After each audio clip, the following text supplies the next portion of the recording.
Para saudara dan saudari yang Tuhan cintai, selamat pagi dan selamat bertemu lagi dalam Renungan Harian edisi hari Rabu dalam Oktav Paskah tanggal 7 April 2021. Mengawali hari yang baru ini, kita hendak mendengar dan merenungkan sabda Tuhan. Marilah sebelum kita mendengar dan merenungkan sabda Tuhan, kita berdoa. Dalam nama Bapa dan Putra dan Roh Kudus. Amin. Allah Bapa, sumber sukacita kami, setiap tahun Engkau menggembirakan kami dengan perayaan kebangkitan Kristus.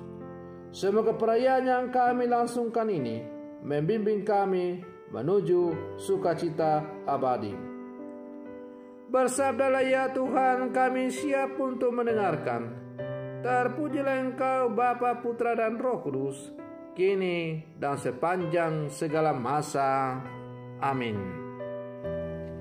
Para saudara dan saudari yang Tuhan cintai, sabda Tuhan yang hendak kita dengar dan kita renungkan untuk mengawali hari yang baru ini, hari Rabu dalam Oktav Paskah, diambil dari Injil Lukas pasal 24 ayat 13 sampai 35. Tuhan sertamu. Inilah Injil Tuhan kita Yesus Kristus menurut Santo Lukas. Pada hari Sabat sesudah Yesus dimakamkan, dua orang dari murid-murid Yesus pergi ke sebuah kampung bernama Emmaus yang terletak kira-kira 7 mil jauhnya dari Yerusalem. Dan mereka bercakap-cakap tentang segala sesuatu yang telah terjadi. Ketika mereka sedang bercakap-cakap dan bertukar pikiran, datanglah Yesus sendiri mendekati mereka, lalu berjalan bersama-sama dengan mereka. Tetapi ada sesuatu yang menghalangi mata mereka, sehingga mereka tidak dapat mengenali Dia. Yesus berkata kepada mereka, "Apakah yang kamu percakapkan sementara kamu berjalan?" Maka berhentilah mereka dengan muka muram. Seorang dari mereka, namanya Kleopas, menjawabnya, "Adakah engkau satu-satunya orang asing Yerusalem yang tidak tahu apa yang terjadi di situ pada hari-hari belakang ini?" Katanya kepada mereka, "Apakah itu?" Jawab mereka, "Apa yang terjadi dengan Yesus orang Nazaret? Dia adalah seorang nabi yang berkuasa dalam pekerjaan dan perkataan di hadapan Allah dan di depan seluruh bangsa kami. Tetapi imam-imam kepala dan pemimpin-pemimpin kami menyerahkan dia untuk dihukum mati, dan mereka telah menyalibkannya. Padahal kami dahulu mengharapkan bahwa dialah yang datang untuk membebaskan bangsa Israel. Tetapi sementara itu telah lewat 3 hari sejak semuanya itu terjadi. Dan beberapa perempuan dari kalangan kami telah mengejutkan kami. Pagi-pagi buta mereka telah pergi ke kubur dan tidak menemukan mayatnya. Lalu mereka datang dengan berita bahwa telah kelihatan kepada mereka malaikat-malaikat yang mengatakan bahwa Yesus hidup. Dan beberapa teman kami telah pergi ke kubur itu dan mendapati bahwa memang benar ia dikatakan perempuan-perempuan itu. Tetapi ia sendiri tidak mereka lihat. Lalu ia berkata kepada mereka, "Hai kamu orang bodoh, betapa lambannya hatimu, sehingga kamu tidak percaya akan segala sesuatu yang telah dikatakan para nabi. Bukankah Mesias harus menderita semuanya itu untuk masuk ke dalam kemuliaannya? Lalu ia menjelaskan kepada mereka apa yang tertulis tentang dia dalam kitab suci, mulai dari kitab-kitab Musa dan segala kitab nabi-nabi. Sementara itu, mereka mendekati kampung yang mereka tuju. Ia berbuat seolah-olah hendak meneruskan perjalanannya, tetapi mereka mendesaknya dengan sangat. "Tinggallah bersama-sama dengan kami, sebab hari telah menjelang malam dan matahari hampir terbenam." Lalu masuklah ia untuk tinggal bersama-sama dengan mereka. Waktu duduk makan dengan mereka, ia mengambil roti, mengucap berkat, lalu memecah-mecahkan roti itu dan memberikannya kepada mereka. Ketika itu terbukalah mata mereka dan mereka mengenali dia. Tetapi Yesus lenyap dari tengah-tengah mereka. Kata mereka seorang kepada yang lain, "Bukankah hati kita berkobar-kobar ketika ia berbicara dengan kita di tengah jalan, dan ketika ia menerangkan kitab suci kepada kita?" Lalu bangunlah mereka dan langsung kembali ke Yerusalem. Di situ mereka mendapati ke-11 murid.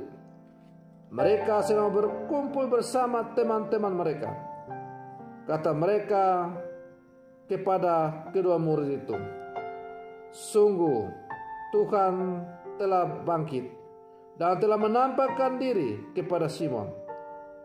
Lalu kedua orang itu pun menceritakan apa yang terjadi di tengah jalan dan bagaimana mereka mengenal Yesus pada waktu ia memecah-mecahkan roti.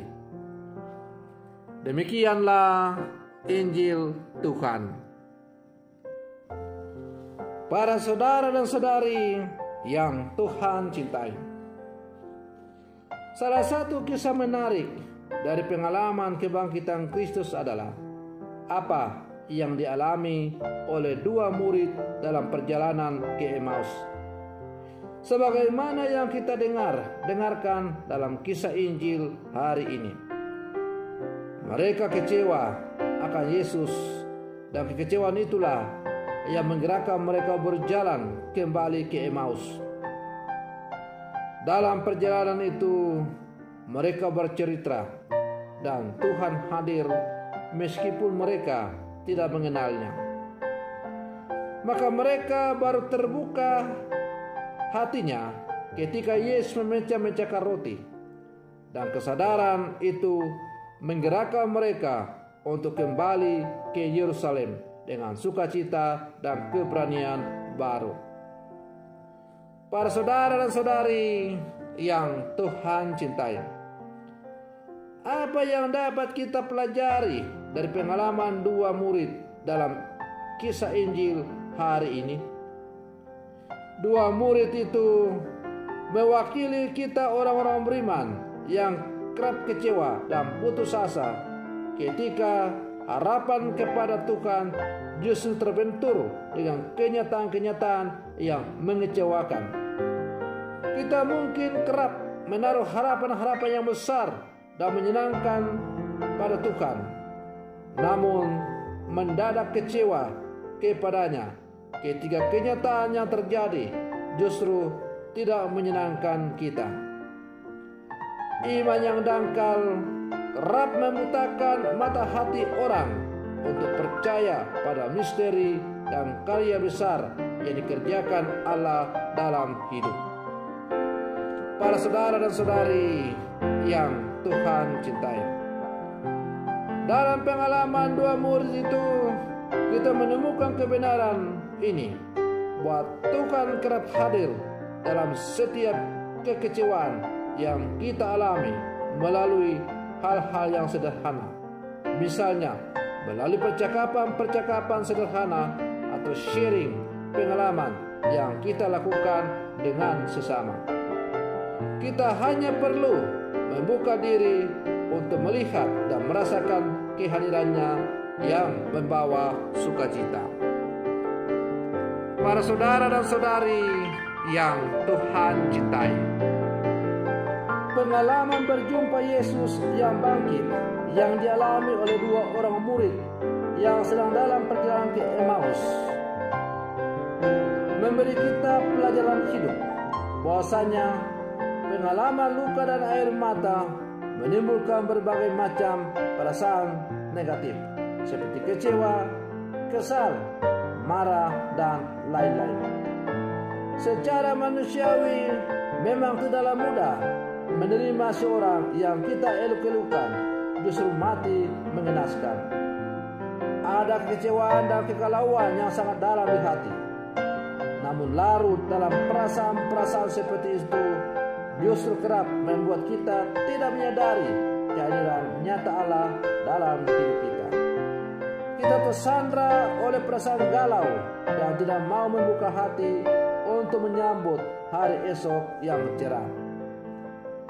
Dua orang yang pulang ke Emmaus larut dalam perasaan kecewa.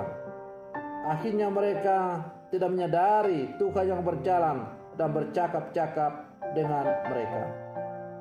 Namun Tuhan semakin menyatakan dirinya kepada mereka. Tuhan bahkan makan bersama mereka sebagaimana terjadi pada perjamuan malam terakhir. Begitulah Tuhan, Ia tak henti-hentinya membuka hati kita untuk mengalami kasih-Nya. Para saudara dan saudari yang Tuhan cintai, kalau dua orang murid yang sedang berjalan ke Emmaus itu, Tuhan saja hadir di tengah-tengah mereka, tapi mereka masih galau, kurang mengenal Dia. Barulah ketika Yesus memecah-mecahkan roti, baru mereka mengenal Dia. Maka timbul pertanyaan untuk kita yang hidup zaman sekarang. Kita ini belum pernah melihat Yesus secara kasat mata seperti yang dialami oleh para murid. Lalu apakah kita sungguh yakin dan percaya bahwa Tuhan hadir dalam seluruh kehidupan kita? Apakah Tuhan sungguh hadir secara khusus untuk makan bersama dengan kita? Ya, itulah jawaban yang pasti yang bisa saya berikan. Bahwa Tuhan tetap hadir dalam setiap perjalanan hidup kita. Bahkan Tuhan hadir secara khusus menyajikan hidangan istimewa, makanan dan minuman yang menyelamatkan, yaitu tubuh dan darahnya melalui perayaan Ekaristi. Maka perayaan Ekaristi adalah merupakan sarana perjumpaan pribadi yang paling intim dan paling mendalam antara Tuhan dan umatnya. Karena Tuhan hadir dalam bentuk roti dan anggur yang kita makan dan minum. Ketika kita menyambut tubuh dan darahnya, maka Tuhan kini hadir, bukan hanya tinggal di luar lagi, tetapi masuk dalam hati kita, tinggal dalam kita. Maka Tuhan sekarang hidup dan tinggal dalam hati kita, bersemayam dalam diri kita. Oleh karena itu sebaiknya lah kita semakin menyadari kehadiran Tuhan dalam kehidupan kita, karena Tuhan sungguh-sungguh telah hadir nyata dalam perayaan Ekaristi yang kita hadiri itu. Para saudara dan saudari yang Tuhan cintai, maka perayaan Ekaristi adalah merupakan rahmat tertinggi yang diberikan oleh Tuhan kepada kita untuk sungguh merasakan bagaimana Dia hadir secara khusus dalam kehidupan kita, dalam diri kita, untuk menjadi sumber kekuatan dalam menjalani seluruh kehidupan kita ini. Maka sering-seringlah kita menghadiri perayaan Ekaristi dan sering-seringlah menyambut tubuh dan darah Kristus, supaya kita semakin merasakan dan menyadari bahwa Tuhan sungguh hadir dalam seluruh kehidupan kita. Bahkan bukan hanya hadir, tetapi dia masuk dalam diri kita, tinggal dalam diri kita. Maka kita akan sungguh merasakan bahwa Tuhan itu adalah sungguh menjiwai seluruh kehidupan kita. Para saudara dan saudari yang Tuhan cintai, semoga perlindungan saya ini semakin menghantar kita semakin menyadari kehadiran Tuhan secara khusus dalam perayaan Ekaristi yang kita hadiri setiap kita menghadiri perayaan Ekaristi. Dan mari kita selalu merindukan untuk bersatu dengan Tuhan lewat perayaan Ekaristi itu. Semoga demikian. Selamat pagi. Tuhan Yesus memberkati.